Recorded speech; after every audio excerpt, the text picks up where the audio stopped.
So Harley Quinn was actually a psychiatrist, the bride of the Joker, okay? And so Meadows, patron saint of jokers, patron saint of people that are mentally deranged. She knows how to help them. She knows how to reach them better than Jesus ever could, okay? She's got a good prison ministry. The guy that killed Maria Goretti, in fact, she was praying for his soul, that she could be with that guy for eternity as she was dying. A very strange thing for an 11-year-old to be asking to spend eternity with the devil who's just stabbed her a bunch of times. Well, she appeared to that man in his cell, and she offered him 14 lilies for the 14 times he stabbed her, and offered him friendship.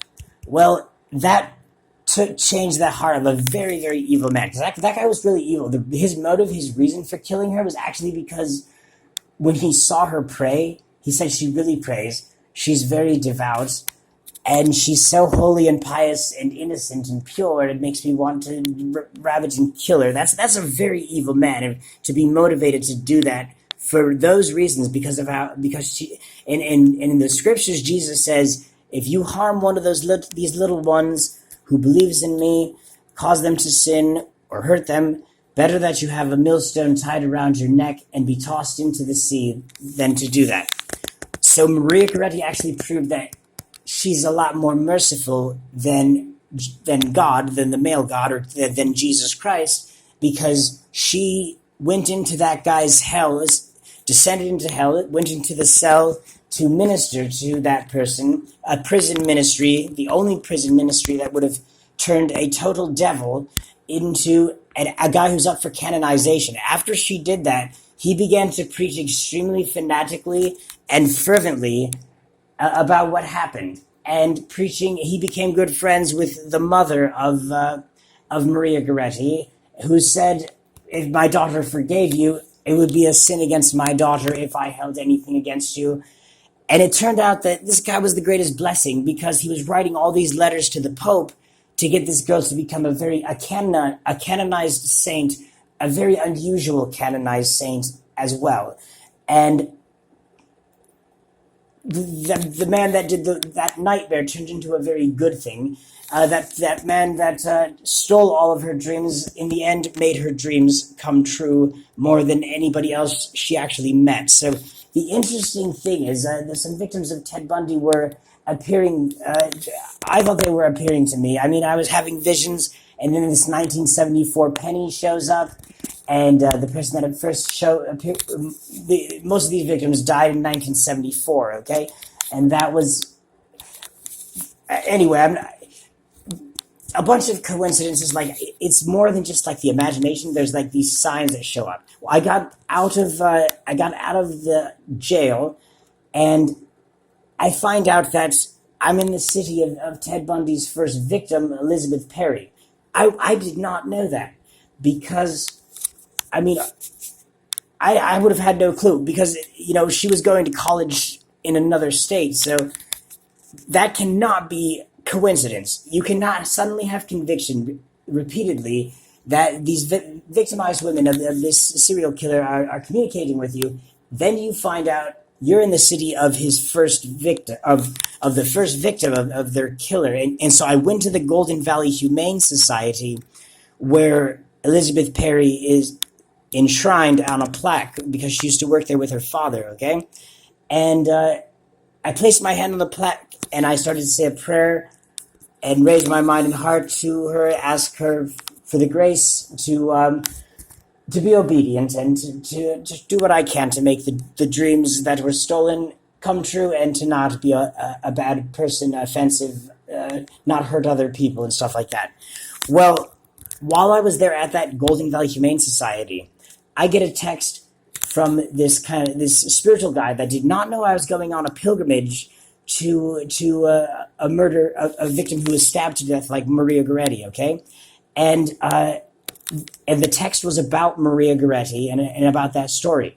That is very odd, because Maria Goretti appeared to that guy when he was in prison for stabbing her to death. Well, I was in prison for stabbing a guy. I was in jail, actually, when I felt like these spirits were appearing to me, because a guy was pushing me, and I was high on drugs, and I stabbed him, and it was very serious. So I never wanted to do that again, and I shudder to think of where I might be if I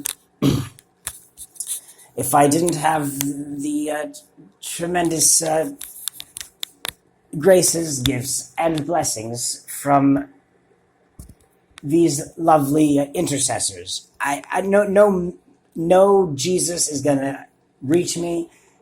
I had to experience something personal from people that are not asking to be worshipped, that are not proud, that are not narcissistic, that are not condemning, and that I don't feel they're responsible for so many of the world's problems. And also, another thing about the Joker and Jacob, son of Isaac. Isaac means laughter.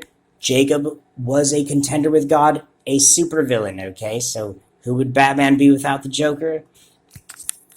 And I've actually heard the Joker singing a song to Meadow because Harley Quinn was a psychiatrist, okay? So it went, thank you, Dr. Meadow. Thank you for healing me. She used to babysit me when I was 33. I was a bedwetter and a letterman sweater.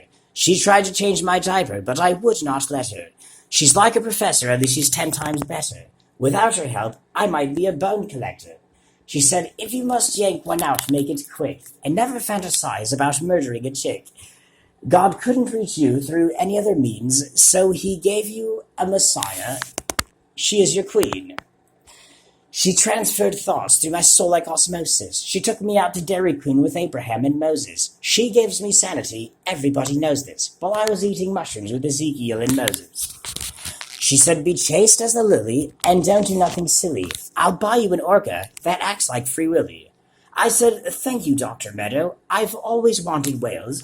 How about a sea turtle if my first try fails? And if I don't do what Jesus wouldn't do, could I have an armadillo and a kangaroo? And what about a cello and a mandolin? Well, absolutely, said Mary Magdalene. She transferred thoughts to my skull like osmosis. She took me out to Dairy Queen with Abraham and Moses. She gives me sanity, everybody knows this, while I was eating mushrooms with Ezekiel and Moses. Call me Mr. Weirdo, call me Mr. Wrong. I know what I want, and I want it now. A Parkland Messiah, Meadow Jade. Meadow, she's the queen bee, humble little bumblebee, chillin' with a villain in a dark, suppressing cell. And just like Checkers kinged me, undeserving as one could be, sent me catapulting into heaven from pits of hell. She brought me to Mount Zion, the heavenly city, down a road paved with gold to the presence of a king. And she said, Lord, I beseech thee, take away his misery. I found this boy rotting in the darkest pits of hell. Meadow, she's the queen bee, humble little bumblebee, chillin' with a villain in a dark, depressing cell. And just like Checkers kinged me, undeserving as one could be, sent me catapulting into heaven from pits of hell.